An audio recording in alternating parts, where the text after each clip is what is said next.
Hey everybody, welcome to the channel again. We're looking at the Gundam here. I noticed it has some sticky stuff here, so at one time I bet it was on clearance in a store and was recalled back to the factory. Now I got this from Walmart.com and I only paid $18 for it, which is probably why it's got some stickers on it, like maybe a return sticker. It says Gundam.sex. So that information is being covered down here for the UPC number, but you can just go online and look up Gundam Universe. These are the action figures. Usually on Model Kit Mondays, I will do model kit figure reviews, but I really thought you wanted me to do the information on the not model kits, but it's still mecha. This is Gundam EX, and it's from the Gundam Universe 37. That's what GU37 means, because it's from the Gundam Universe line. Now on the back we have some information, and it's the action and articulation is what you're getting in this. It shows you how to bend things. It's not just a little statue. And beginning in 1979, the universe of Gundam spans over 4 decades, with many diverse tales of war and space, and on Earth fought with giant robotic weapons called mobile suits. These are not sentient beings, they are weapons of war. And there is a pilot either inside the chest or the head, depending on the series and or actual mobile suit. Gundam Universe commemorates the history of the 6-inch with a 6-inch scale articulated action figure. So they're not technically in a scale. It says 6-inch scale, but normally we either refer to them as 1/144 scale, 1/72 scale, 1/100 scale. But these are non-scale is what we call them, but we also can call them the 6-inch scale because they're just made to go in the same size. In real life, this Gundam is probably much larger than other Gundams. I don't know much about this Gundam. I just know that the picture on the back shows that it is a beautiful Gundam indeed, and the pictures online were also as beautiful. Alright, so this may or may not be in your stores, but a GU37 is one of the more newer ones, and I think it is a 2025. That information should be obtainable on the back. I don't see it, but I'm pretty sure this is it's either 2024 or 2025, because I have been getting them on and off throughout the last few years. And when you see one for $18, you're not going to say nope. So you also have a little instruction manual telling you might have to put a few things on the Gundam coming out of its shell. So there is the saber rack, which is what holds the saber blades. The beam saber grip, there's 3 of those, which you can only hold 2 at a time. And then the figure itself, there are delicate parts it's warning you about. It also has a shield, it has a beam saber, which is what you attach to the beam saber grip. And then there is a shield grip to attach inside the shield so it can hold to it, and a joint for whenever you want to put this on a flight stand. Now I have my flight stand right here, or just stand in general, and we can test it out on that. And then we have interchangeable hand parts. Okay, so it usually comes with like an extra set of hands in case you want fist or open hands or something else. That's going to come on this right here. Sometimes this has tape on it, and this one does. There's some tape at the bottom. Make sure you always have your razor ready, or your lightsaber if you have that. Alright, try to see if there's any other tape on it. It does not appear to be. So coming straight out of the package, we have a mighty huge Gundam, and his beam saber just tossed at me. I hope I didn't get cut from it. This figure is going to be well over 6 inches. You know me, I'm normally an under 6-inch figure person, but it is standing just a hair above 6 inches, which is of course a hair above 15 centimeters, which is about probably 16 centimeters in reality. So he is a little bit larger and beefier than your regular 6-inch figures. He comes able to be posed right out of the package. He's got some great articulation. Let's look at those before we put on any pieces. His face is very different and very reminiscent of the Turn A Gundam, in my opinion. It's got some printing on the back. It's ironic to see Japanese toys made in China. We have the 2 different ball joints, one inside the head and one inside the body, and the neck is like a barbell joint. We have articulation at the shoulders. It seems to be a ball joint inside of the body and a wrench or a hinge joint outside. It can go around a full 360. It's got a bicep swivel, which goes around a full 360, and it's got 2 joints at the elbows, which we call double joints. It can go up only about this far, which is fine. The hand is on a ball joint, and you can see clearly, if I would have put a different ball joint on it, I could take the hands off and replace them. Let me zoom back out. I'm trying to get used to using this particular, the hands come off that easily. I'm using a different camera than I've been using in the past because it has more memory, and I think that if it works, it works. So we can replace it with the gun hand, or it can also be holding swords or sabers.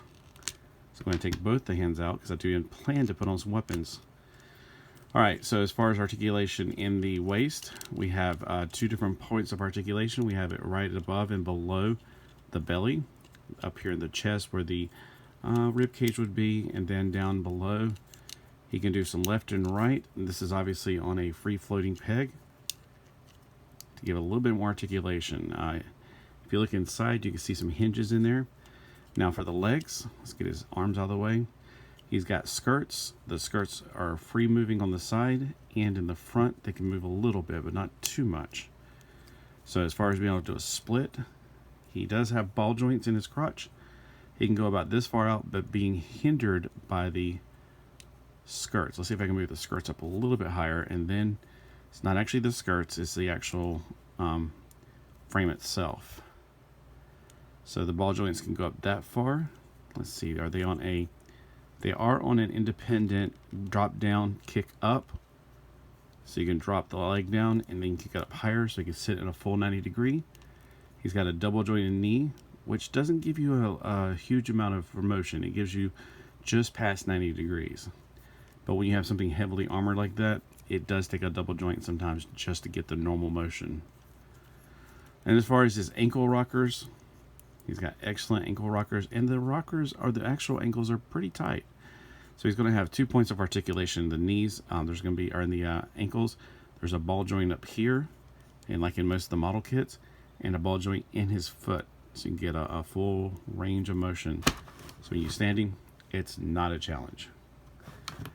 Alright, for his lightsabers, or beam sabers as we call them. Alright, let's start putting on the weaponry actually, and then we'll look at that. So his backpack, which also has boosters on it so he can fly through space or be propelled through space. And he does have the crotch piece in here. Let's go and get that on. Alright, I might have to drop this stuff in another thing.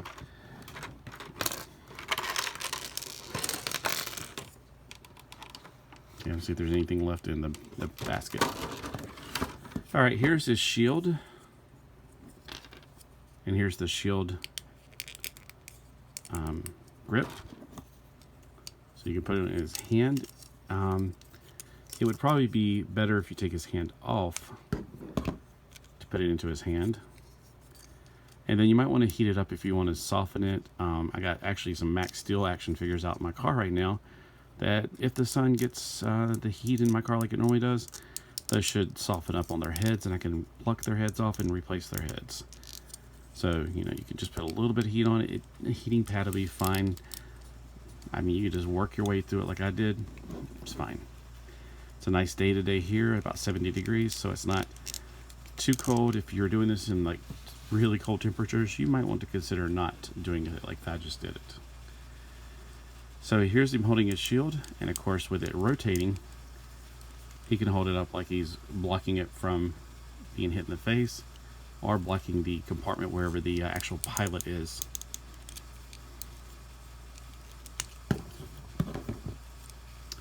Alright, and to get it off, I would recommend taking that off first. You can actually put that on first too if that helps out. I just feel like grabbing this is easier. I do like that they have paint apps on here, like the gold looks really good. Now if you want to give it a wash to bring out these lines, or even get a line panel pin, that's recommended by a lot of people. Personally, I don't care either way. I like it that way. Here is the blaster.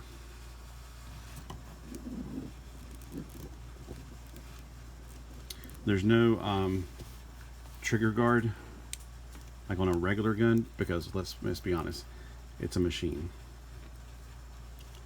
Alright, so he's got his sight hairs and he's got his blaster.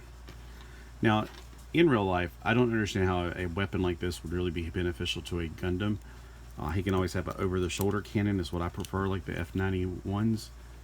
Like something like this would be my personal reality, what I would like to see in the real... If I had a real Gundam, that's what I'd want. Alright, he has two beams. You just put them in the actual grip, like this. And then, of course, with the same hand, you can put the beam sabers in.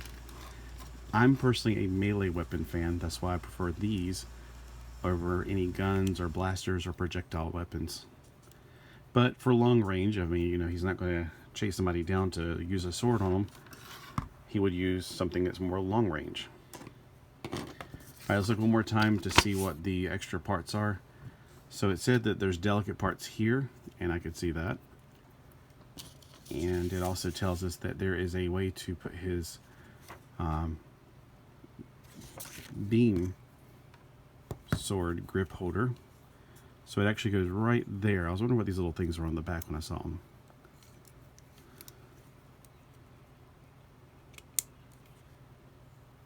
So you just got to work it in there slowly. Wiggle it until you get it in there.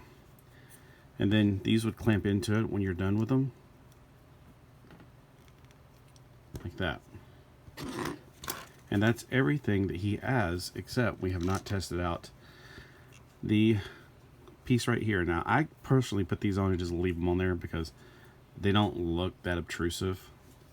And it makes it where you won't lose them quite as easily. And you shouldn't be losing stuff anyway. But if you have a real Gundam thing, and you can get these stands at Hobby Lobby for about $6 to $8. I'm sure you can get the stands other places like Amazon, Target, or other places, but I'm not sure. I only know where I buy my stuff at, or if I ever get sponsored, where I'll be getting stuff from. So we got him standing on the stand, and there's nothing really to put that on there, but it'd be kind of nice to have it floating out there in space. Oh, you could probably put his shield, like he's let go of it in space. And if it doesn't have any force put upon it, it would just be free floating. There is a way to do this. There. Because in space, of course, nothing is affected except for motion that is set in motion will continue to be in motion until acted upon by an external force, as we know from our laws from physics.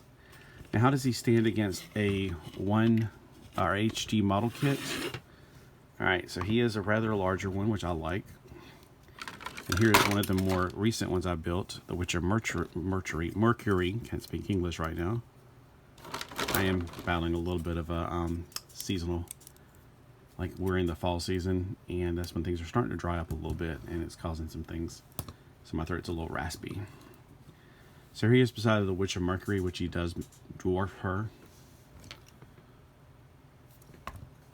Alright, and then let's put him up against our favorite action figure, the 8cm Micro Man. He is double the height of that guy, which makes, of course, he's probably about 8 times the mass. And something more American for you guys who are watching in America. Jonesy. This is the 4-inch scale. And let's see, is there anything else I can pull out of my rabbit hat? Yes, the Transformers action, or the Action Masters Bumblebee.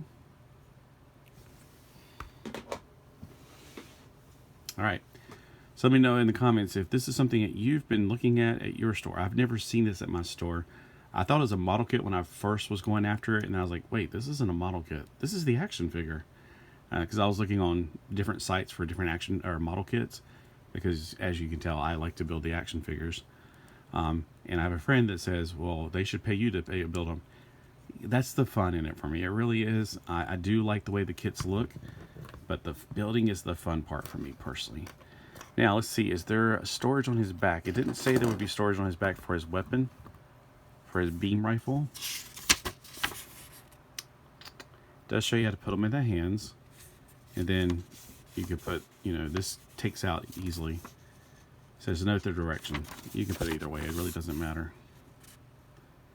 Alright, so I like it also whenever the beam rifle can attach to the back. I don't see any place for it which is kind of a missed opportunity because they could have just put one little thing here.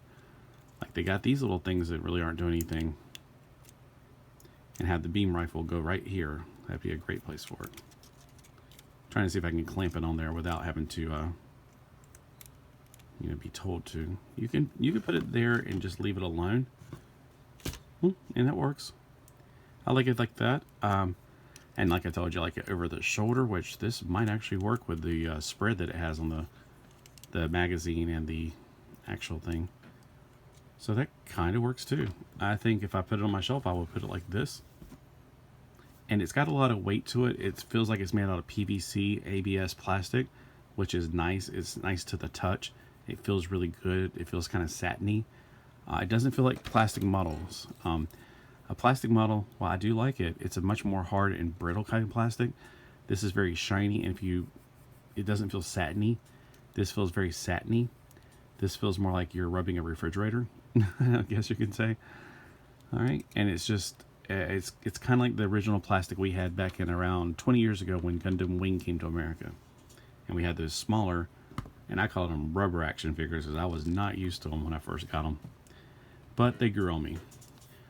All right, thanks for watching, and you have a marvelous Monday. This is going to go out for Model Kit Monday, which I'm going to do it for Mecha Monday since it's still a mech.